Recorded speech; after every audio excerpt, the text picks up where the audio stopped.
Sors de chez moi, tout de suite. Tu n'es plus mon enfant. Les mots frappèrent comme des lames de glace, acérées et impitoyables. Amara resta figé dans le grand hall. Ses doigts serraient si fort les sangles de son sac que ses jointures en blanchirent.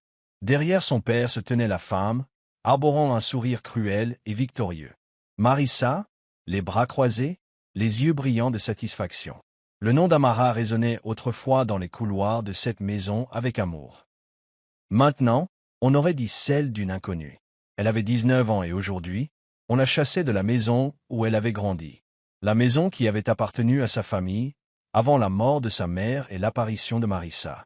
Il y a tout juste 3 ans, Amara était la petite fille que son père portait dans ses bras quand elle était fatiguée. La fille qu'il guidait fièrement dans les couloirs de l'entreprise familiale, lui murmurant des promesses sur son avenir et l'héritage de sa mère. Mais cet homme n'était plus. À sa place se tenait quelqu'un de froid et d'inconnu. « Papa, s'il te plaît, ne fais pas ça. C'est chez moi, murmura-t-elle, essayant de rester forte. Mais sa voix se brisa sous le poids du chagrin. Marissa pencha la tête, feignant la compassion. « Amara, tu as été irrespectueuse pendant si longtemps. Tu refuses d'avancer. Comment peux-tu espérer grandir si tu es coincé dans le passé ?» Son père acquiesça d'un signe de tête. Comme si tous les mensonges que Marissa lui avait racontés étaient vrais. « Maman n'est partie que depuis 3 ans. » La voix d'Amara tremblait. « Tu l'as déjà oublié. » Les yeux de son père s'assombrirent. « Ne mêle pas ta mère à ça, rétorqua-t-il. C'est fini. Tu dois accepter la réalité. La réalité. La réalité d'Amara était que sa mère était morte d'un cancer et que son père était noyé dans le chagrin. Et maintenant, il choisissait une autre femme plutôt que sa propre fille. Amara déglutit difficilement, les yeux lui piquant. « Tu l'as épousée moins de 8 mois après le décès de maman, » dit-elle doucement. C'est comme si elle n'avait jamais existé. Marissa soupira dramatiquement et se tourna vers son mari. « Matteo, je pense qu'on devrait changer les serrures desquelles sera partie. Qui sait ce qu'elle pourrait faire si elle essayait de revenir ?» Elle se tourna vers Amara, la voix pleine de venin. « Et l'entreprise? Nous devrions réévaluer ses actions. Elle n'a rien apporté. Alors pourquoi en serait-elle propriétaire ?» Look her, dit Amara, S.E. Sarah. Elle se tourna vers son père. « Tu as déjà changé les serrures, n'est-ce pas ?» Matteo refusait de la regarder dans les yeux. Il hocha simplement la tête. Ce hochement de tête brisa quelque chose en elle. Quelque chose de fragile qui était déjà sur le point de se briser. Elle avait l'impression de s'enfoncer dans un gouffre sans fond. Son regard parcourut la maison, autrefois chaleureuse, désormais dépouillée de tout ce qui lui était familier. Les photos de sa mère avaient disparu, remplacées par des œuvres d'art abstrait que Marissa appréciait. Les rideaux fleuris choisis par sa mère avaient été remplacés par des draperies élégantes et modernes. Même l'odeur du parfum de sa mère avait disparu des murs. « D'accord, » dit Amara d'une voix ferme malgré la tempête qui l'envahissait. « Si c'est ce que tu as choisi, j'irai. Mais souviens-toi, c'est toi qui me chasses de ta vie. Et un jour, tu le regretteras. » Marissa leva les yeux au ciel. « Ne te fais pas d'illusions, Amara. La vie continuera bien sans toi. » Amara ne répondit pas. Ses larmes la brûlaient, mais elle ne les laissait pas couler. Pas devant eux. Sans un mot de plus, elle se détourna et monta l'escalier. Ses pas résonnèrent comme la fin d'un chapitre qu'elle n'avait pas choisi de clore.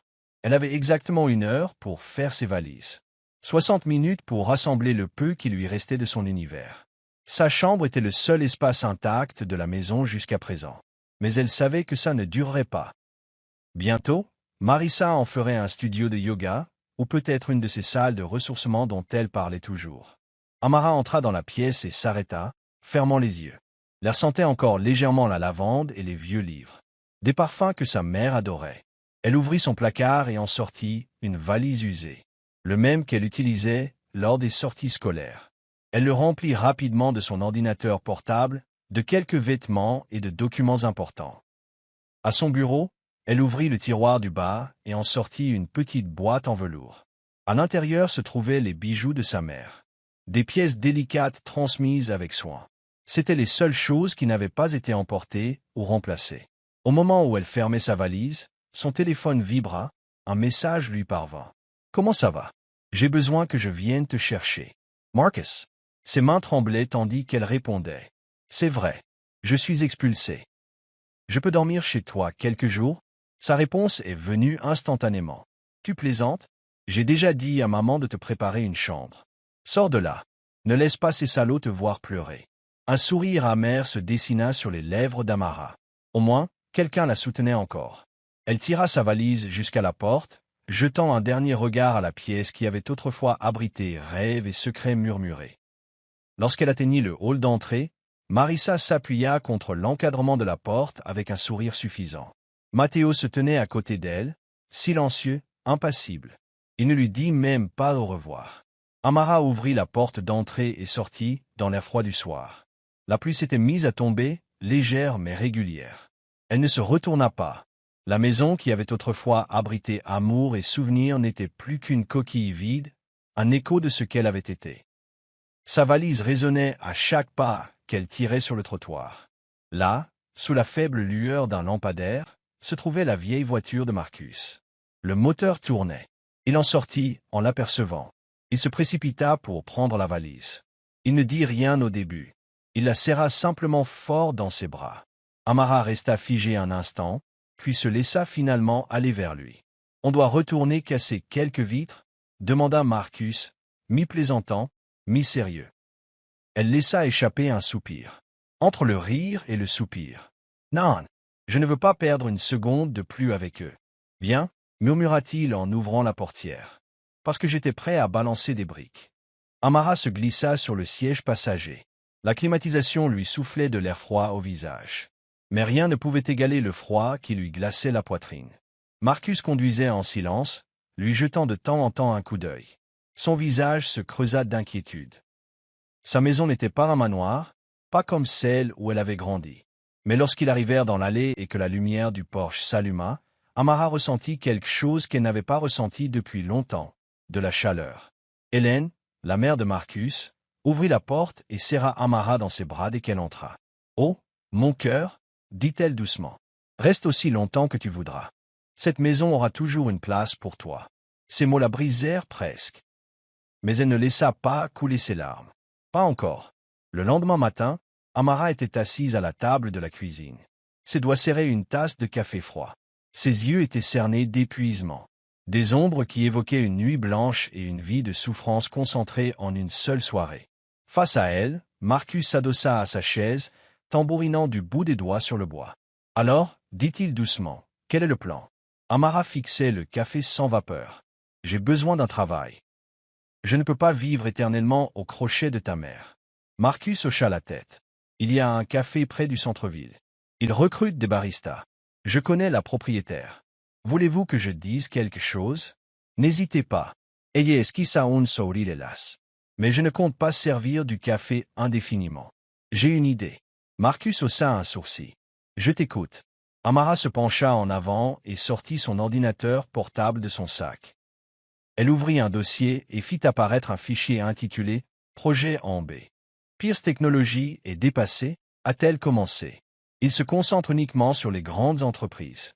Mais les petites entreprises ont aussi besoin de cybersécurité. Et personne ne les aide. Marcus hocha la tête, les yeux plissés d'intérêt. « Alors, quel est ton plan ?»« J'écris ça depuis des mois, » dit Amara en parcourant des pages de code et de croquis.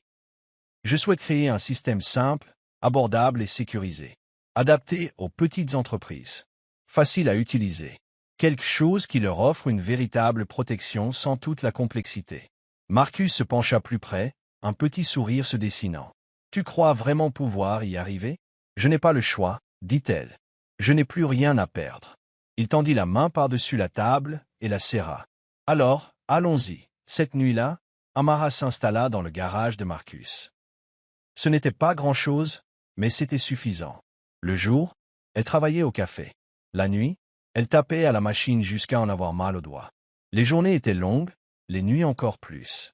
Au café, Amara apprit à préparer un expresso, à nettoyer les tables et à sourire aux clients désagréables. Monsieur Harris, le propriétaire, était gentil mais ferme. « Fais attention et fais du bon travail », lui disait-il. Et elle le fit. Mais chaque instant libre qu'elle avait, elle le passait au garage. Son monde se réduisait au café et au code. Elle dormait à peine. Hélène frappait à la porte du garage à minuit avec une assiette ou une tasse de thé. « Mange, mon chéri, disait-elle doucement. Tu as besoin de force. Amara lui adressait un sourire las et un hochement de tête reconnaissant. Puis elle retournait à son écran. Marcus l'aidait comme il le pouvait, même s'il admettait ne pas comprendre la plupart des codes. « Tu es le cerveau » dit-il. « Je ne suis que le casse-croûte et le soutien moral. » 3 mois passèrent comme un éclair. Amara remarquait à peine le changement des saisons. Elle poursuivait quelque chose de plus grand que la vengeance. Elle poursuivait son avenir. Et puis, un lundi pluvieux, c'est arrivé. Après son service, elle est retournée au café et a trouvé M. Harris, les sourcils froncés, devant son ordinateur. « Quelque chose ne va pas » a-t-il dit. « Quelqu'un essaie de voler mes informations clients. Je ne sais pas quoi faire. » Amara regarda l'écran. Un seul regard lui dit tout ce qu'elle voulait. « Je peux réparer ça » dit-elle. 10 minutes plus tard, le système était verrouillé, la menace neutralisée. « Qu'est-ce que vous venez de faire » demanda M. Harris, stupéfaite. « J'ai installé un logiciel de sécurité que j'ai développé, dit-elle doucement. Il s'appelle Phoenix Security Solutions. Je l'ai construit pour les petites entreprises comme celle-ci. » M. Harris sourit, vraiment impressionné. « Vous l'avez fait vous-même » ? « Oui. Alors, j'aimerais être votre premier client. Envoyez-moi la facture. » Et voilà, Phoenix a eu son premier client. Ce jour-là, Amara sortit du café avec un contrat signé serré dans les mains et un sentiment au fond de la poitrine qu'elle n'avait pas ressenti depuis des années.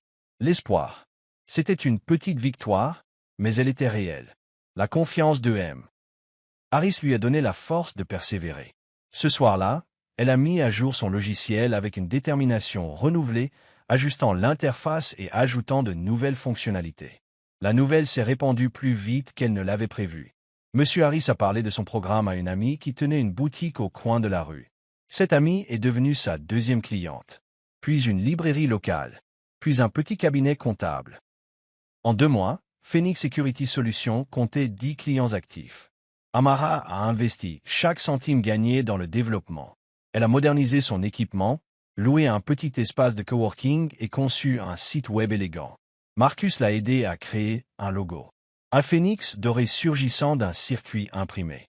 Et Hélène encadra fièrement la première facture qu'elle imprima. « Tu vas changer le monde » murmura-t-elle en l'accrochant au mur du garage. Amara sourit, ses doigts effleurant le collier de saphir qu'elle portait tous les jours. Celui de sa mère. Je ne fais que commencer. Chaque soir, elle regardait ce collier et se rappelait pourquoi elle avait commencé. Ni pour se venger, ni même pour son père. Pour elle-même. Pour la fille abandonnée. Pour la femme qu'elle était en train de devenir. À chaque nouveau client, sa confiance grandissait. Elle commença à participer à de petits événements de réseautage et à distribuer des cartes à son nom en lettres dorées. Amara Valencia, fondatrice et PDG de Phoenix Security Solutions, n'était plus seulement une jeune femme avec une idée. Elle construisait quelque chose de concret, de puissant. Et un soir, assise seule dans son bureau, regardant son logiciel fonctionner parfaitement chez de nombreux clients, elle murmura « Maman, je pense que tu serais fière. » 1 an après son expulsion, le monde d'Amara avait complètement changé. Phoenix Security Solutions n'était plus un projet passionnel dans un garage. C'était une entreprise en pleine croissance. Elle comptait plus de 50 clients, dont plusieurs PME et quelques sociétés privées. Son système de surveillance basé sur l'IA était devenu l'un des plus fiables de la région. Elle avait même embauché sa première employée, une brillante codeuse nommée Alina, tout aussi passionnée de cybersécurité. Alina était calme, mais vive. En quelques semaines, elle et Amara avaient développé un rythme tacite. « Je ne sais pas comment tu as fait tout ça toute seule. » Un soir, Alina lui dit en remontant ses lunettes sur le nez. « Tu es un génie. » Amara rit. Le désespoir rend inventif. Marcus est resté à ses côtés tout au long de cette épreuve. Il s'est occupé de la logistique, du marketing, et surtout, lui a rappelé de manger et de dormir. « Je suis ton manager à temps partiel et ton angoissé à temps plein, » plaisantait-il souvent. La croissance de Phoenix impliquait des invitations à de plus grandes conférences technologiques. Amara n'avait jamais aimé les foules, mais elle connaissait le pouvoir des relations. Alors, quand Marcus a insisté pour qu'elle assiste au sommet annuel Tech Forward en ville, elle a accepté à contre-cœur. « Considérez cela comme une occasion de leur montrer qui vous êtes maintenant, » a-t-il dit. Et qui sait, vous pourriez même y croiser des visages familiers. Elle rit doucement en secouant la tête. « Je ne fais pas ça pour impressionner qui que ce soit. Mais lorsqu'elle entra dans le grand hall de l'hôtel Sterling, une vague d'émotion la submergea. Luster's scintillants, costume et talons, l'odeur d'une eau de Cologne onéreuse. Et puis lui, Matteo Valencia, son père, debout près de la table d'inscription, avec ce même sourire posé. Sauf que cette fois, ses yeux semblaient fatigués. Et à ses côtés, accroché à son bras comme si le passé n'avait jamais existé. Marissa. Amara resta figée une seconde. Leur vue ne lui faisait plus aussi mal qu'avant. Plus maintenant. Il n'y avait plus de place pour les vieilles blessures. Seulement une froide clarté. Matteo scruta la pièce et son regard se posa sur elle. L'espace d'un instant, elle vit quelque chose vaciller dans son expression. La surprise, mais il se détourna aussitôt. Je l'ignorais, comme si elle était une étrangère. Amara ne bougea pas. Elle ne broncha pas. Au lieu de cela, elle esquissa un sourire narquois, lent et confiant. Il y a un an, cela l'aurait anéanti. Ce n'était qu'un aperçu. Marissa, cependant, n'était pas du genre à se taire. En passant avec Matteo, elle adressa à Amara un sourire ironique. « Oh, Amara, roucoula-t-elle. J'ai entendu dire que tu étais en affaires. Comment te sens-tu au petit café de Monsieur Harris ?» Sa voix était douce comme du sirop et pleine de venin. Amara ne mordit pas à l'hameçon. Elle la regarda droit dans les yeux. « Je ne suis plus au café, répondit-elle calmement. Phoenix Security Solutions s'étend dans plusieurs États. Nous venons de signer notre 50e client. » Marissa cligna des yeux. L'espace d'un instant, son sourire parfait s'estompa. Puis elle reprit ses esprits. « Bonne chance. Mais ne vous attendez pas à aller bien loin. Ce monde n'est pas tendre avec les amateurs. » Amara croisa les bras et pencha la tête. « Heureusement que je n'en suis pas une. » Marissa ouvrit la bouche pour répondre. Mais Matteo la tira doucement avant qu'elle puisse continuer. Amara laisse regarder partir. Son père n'avait pas dit un mot. Ça lui faisait mal comme un couteau. Maintenant, cela ne faisait que confirmer ce qu'elle savait déjà. Elle n'avait plus besoin de lui. Il avait choisi le silence. Elle avait choisi son avenir. Et dans cette pièce, entourée d'innovation et d'ambition, elle avait plus de place qu'aucun d'eux. Une semaine après la conférence, Amara était assise dans son bureau de coworking, modeste mais lumineux, aux murs tapissés de tableaux blancs et de postes ETS. Elle était en train de mettre à jour le code lorsque Marcus entra, brandissant un journal plié. « Tu vas adorer ça » dit-il en le déposant sur son bureau. Le titre disait « Pierce Technologies annonce des difficultés financières et perd des parts de marché clés. Amara Hausa Unsourcel. » Ils saignent, dit Marcus en croisant les bras. Ils ont conservé leurs anciens systèmes trop longtemps. En attendant, on évolue, a-t-il dit avec un sourire narquois. Je lui ai dit que l'industrie était en train de changer. Il n'a pas écouté. Juste à ce moment-là, une notification est apparue sur son écran. Email. Expéditeur. Linda Avery. Amara cligna des yeux. Linda était l'assistante de son père depuis qu'Amara était enfant. L'une des seules personnes à l'avoir traitée avec gentillesse. Amara, je sais que je ne devrais pas te contacter, mais je pensais que tu devrais entendre ça. Pierce Technologies envisage de vendre sa division cybersécurité. Ils ne peuvent plus rivaliser.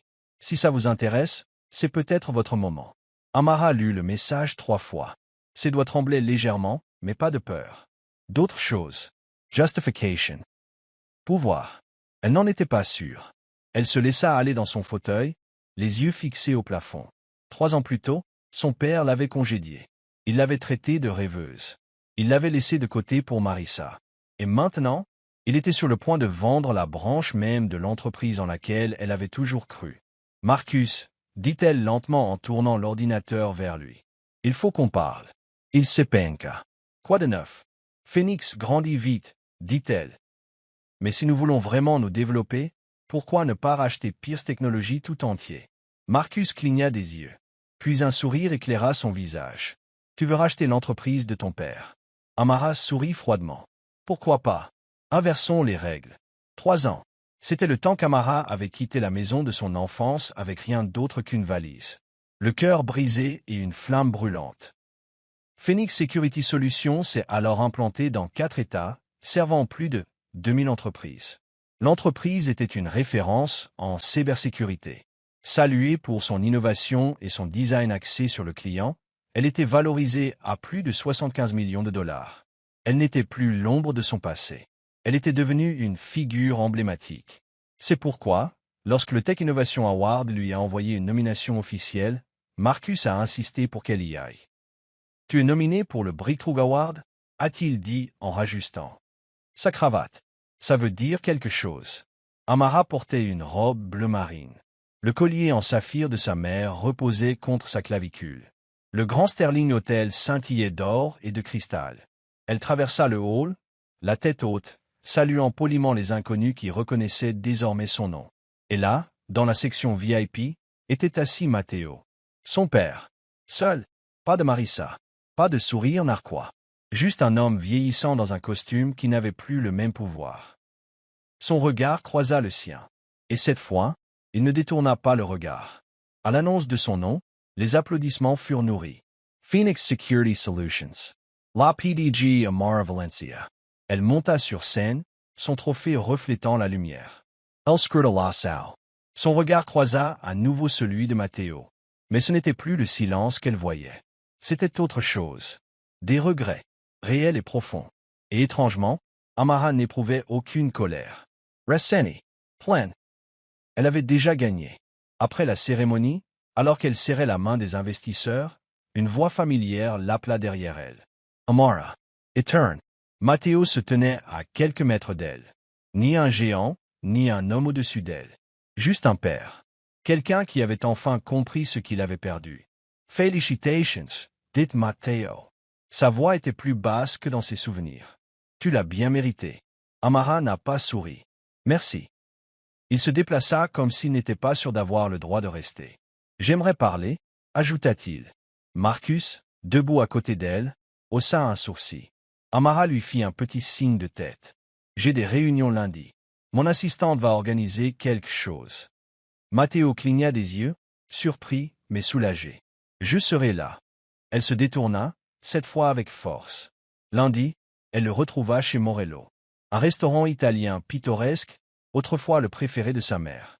Des souvenirs fusèrent. Des rires autour de pâtes partagées, d'une famille autrefois unie. Matteo était déjà assis, l'air épuisé dans son costume noir. Amara s'assit en face de lui. Le silence s'installa entre eux. Finalement, il parla. Je me suis séparé de Marissa. Elle a hoché la tête, sans surprise. Pourquoi maintenant? A-t-elle demandé. Matteo baissa les yeux. Elle m'avait trahi. Et la compagnie aussi. Elle a collaboré avec un actionnaire pour m'écarter. Ensemble, ils ont failli écraser Pierce. Amara a incliné la tête, les bras croisés. Tu viens juste de réaliser qu'on te manipulait. Ses yeux étaient fatigués. Non, je ne voulais pas y croire. Le serveur leur apporta leur plat. Elle avait commandé des pâtes aux champignons et aux truffes. Le préféré de sa mère. Matteo l'avait remarqué. Elle aurait adoré ça, dit-il doucement. Amara ne répondit pas. J'avais tort, dit-il d'une voix tremblante. Te mettre à la porte a été la pire erreur de ma vie. Elle posa sa fourchette, le regard froid. Pourquoi as-tu fait ça? Matteo ferma les yeux. Parce que j'étais en deuil. Et j'avais peur. Marissa m'a proposé de m'échapper. Je pensais que si j'effaçais tout, ta mère, la maison, même toi, je pourrais survivre. La gorge d'Amara s'asserra. Tu n'as pas survécu, dit-elle doucement. Tu as tout perdu. Matteo hocha lentement la tête. Oui, je l'ai fait. Sa voix était lourde de regret. Et maintenant, je pose la question. Non pas pour obtenir le pardon, mais pour avoir une chance. Pour arranger les choses. Amara se laissa aller dans son fauteuil. Bras croisés, lèvres pincées. Tu as eu ta chance. Je t'en ai supplié ce jour-là. Je me tenais dans le hall, suppliant. Et tu l'as choisi. Tu ne m'as pas simplement tourné le dos. Tu as verrouillé la porte. Son père tressaillit mais ne dit rien. Maintenant que ton empire s'effondre et qu'elle est partie, tu veux que je revienne? Non, dit-il rapidement. Je veux dire, oui, mais pas seulement pour l'entreprise. Pour vous. Face. Ma fille me manque. Amara le regarda un long moment. L'homme qu'elle avait autrefois idolâtré. L'homme qui l'avait brisé. Elle prit une inspiration. Je ne sais pas si je peux te pardonner. C'est juste, répondit-il doucement. Mais je suis là. Peu importe le temps qu'il faudra. Pendant un moment, ils restèrent assis en silence. Le bruit des autres convives emplissait l'arrière-plan. Puis Matteo fouilla dans sa serviette et glissa une enveloppe sur la table. Il ne s'agit pas seulement de reconstruire notre relation, dit-il. Il s'agit de sauver ce que ta mère a construit. Amara ouvrit l'enveloppe. À l'intérieur se trouvait une proposition de fusion. Elle haussa les sourcils. Tu veux que Phoenix absorbe Pierce. Je veux que tu prennes les rênes de l'avenir, a-t-il dit. Je veux que tu deviennes PDG de l'entreprise fusionnée. Tu as déjà prouvé que tu savais diriger. Pierce a besoin de toi. Elle a fermé l'enveloppe. À une condition, a-t-elle dit, tu n'auras pas ton mot à dire. Tu resteras conseiller. Rien de plus. Matteo hésita, puis hocha la tête. C'est à toi. Tout. Ils se sont serrés la main. Ce n'était pas une poignée de main entre père et fille. C'était entre deux dirigeants. La fusion a été finalisée au début du printemps. Une nouvelle entreprise est née. Pierce Phoenix Technologies. Amara entra dans la salle de réunion, flanqué de Marcus et d'Alina. Les dirigeants qu'il avait autrefois congédiés se levèrent, lui adressant des hochements de tête polis et un respect prudent. Elle se tenait au bout de la longue table en verre, d'une voix calme mais autoritaire. Ce n'est pas seulement un changement de direction, dit-elle. C'est une transformation. Pierce s'appuyait sur des méthodes traditionnelles. Phoenix Progress. Ensemble, nous ne faisons pas que survivre, nous sommes leaders. Personne n'a objecté. Personne n'a osé. Ils avaient vu les chiffres. Le monde avait changé, et Amara avec lui. 3 mois plus tard, elle se tenait dans ce qui était autrefois le bureau de sa mère. Le décor froid que Marissa avait installé avait disparu. À sa place se trouvaient les tons chauds du bureau en acajou de sa mère. Ses photos encadrées. Son vase d'orchidées préféré. C'était comme entrer dans un souvenir et le réécrire. Matteo se tenait près de la porte et la regardait. Elle serait fière, dit-il doucement. Amara ne s'est pas retournée. Je sais. Leur relation était fragile, comme du verre qui se répare lentement. Mais maintenant, ils faisaient des efforts. Chaque dimanche, ils partageaient le dîner. Parfois, ils parlaient de la compagnie. D'autres fois, de la musique que sa mère aimait ou des souvenirs d'enfance. Un soir, il la regarda par-dessus la table et dit « Je ne mériterai jamais le pardon, mais je continuerai d'essayer. » Amara croisa son regard. C'est tout ce qu'on pouvait faire. Et c'était suffisant pour l'instant. Un soir, alors qu'elle nettoyait le bureau restauré de sa mère, Amara trouva une petite boîte en bois cachée au fond d'un tiroir. À l'intérieur se trouvait un journal relié en cuir, celui de sa mère. Les pages étaient remplies de notes, de croquis et de leçons sur la conception de technologies de perçage de A à Z. Sur la première page, un message était écrit de l'écriture soignée et bouclée de sa mère. Amara, si tu lis ceci, c'est que tu as trouvé ta propre voie. N'oublie pas que le vrai succès ne consiste pas à prouver aux autres qu'ils ont tort. Il s'agit de construire quelque chose dont tu es fier. La gorge d'Amara, sa serra. Pendant tout ce temps, elle s'était battue pour prouver que son père avait tort, pour lui faire tout regretter. Mais maintenant, elle réalisait qu'elle n'avait pas réussi grâce à la colère. Elle avait réussi parce qu'elle avait confiance en elle. Elle avait pris la douleur et l'avait transformée en but. Elle avait été jetée dans le feu et s'était relevée tel un phénix. Et maintenant, elle construisait quelque chose dont sa mère serait fière. La même semaine, elle a commandé une nouvelle enseigne en verre au siège social de l'entreprise. On pouvait y lire « Pierce Phoenix Technologies », construit sur l'héritage, animé par une vision. Le matin de l'installation, Marcus marchait à ses côtés, levant les yeux vers le véhicule avec un sourire. « Tu as réussi ?» dit-il. Amara sourit. Ses doigts effleurèrent doucement le pendentif en saphir à son cou. « Non, dit-elle. Nous l'avons fait.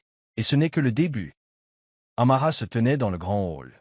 Ses talons claquaient sur le sol en marbre poli. Autour d'elle, les employés s'activaient avec détermination. Un bourdonnement d'énergie flottait dans l'air. Ils ne faisaient pas seulement partie d'une entreprise. Ils faisaient partie d'un héritage. Elle regarda autour d'elle et vit quelque chose de magnifique. Non seulement ce qu'elle avait construit, mais aussi ce qu'elle était devenue. La jeune fille autrefois rejetée se tenait désormais à la tête d'un empire. Elle avait été mise en doute, trahie, abandonnée. Mais elle s'était relevée. Plus forte, martyre, incassable. Son histoire n'était pas une histoire de vengeance. C'était une histoire de persévérance, de courage et d'estime de soi. Dans un monde qui lui disait autrefois qu'elle n'était pas à la hauteur, elle est devenue plus que quiconque ne l'espérait. Elle a transformé les cendres en opportunités. Elle a transformé la perte en leadership. Elle avait trouvé sa propre voie. et le monde l'avait écouté. Tandis que le soleil entrait par les fenêtres du hall et illuminait le nouveau logo accroché au mur, Amara Valencia souriait intérieurement. Ce n'était pas la fin de son parcours. Ce n'était que le début. L'héritage qu'elle construisait n'était pas seulement pour elle. C'était pour chaque personne mise de côté, pour chaque âme sous-estimée. Car, au final, le vrai succès ne consiste pas à prouver aux autres qu'ils ont tort. Il s'agit de devenir quelqu'un dont on peut être fier. Et Amara, elle était fière. De chaque larme, de chaque nuit tardive, de chaque ligne de code et de chaque choix qui l'ont amenée ici. Elle avait réécrit l'histoire. À ses conditions. Et personne ne lui enlèverait jamais ça.